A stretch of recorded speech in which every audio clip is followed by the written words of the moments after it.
when you are running a campaign, and I want to believe that the whole existence of humanity is about answering to questions, you need to make sure that you have the right questions to the right audience.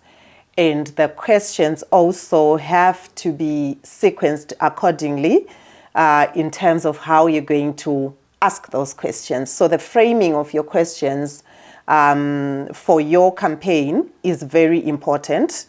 So this takes a series of testing your questions, going further to ask probing questions, and aligning them in terms of the anticipated responses or the answers that you think you're going to get. So one of the first steps that you have to do is to arrange your questions.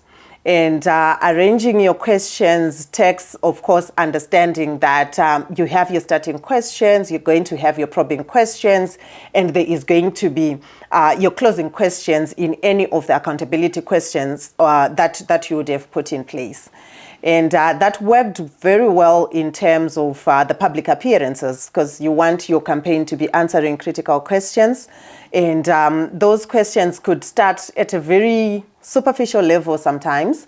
Then they have to go to the higher level questions that you are now trying to get as much meat and depth to the issue or to the specific target that you have.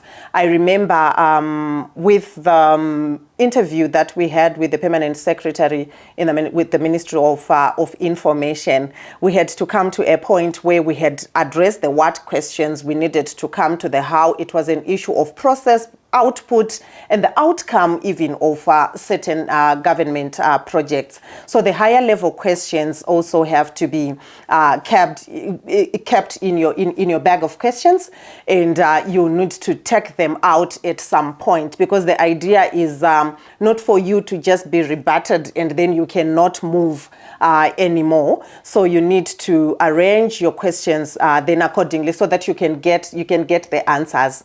And from the questions, I think the way that one can arrange the questions, you can either get verbatim in terms of the answers or in terms of the response that you get.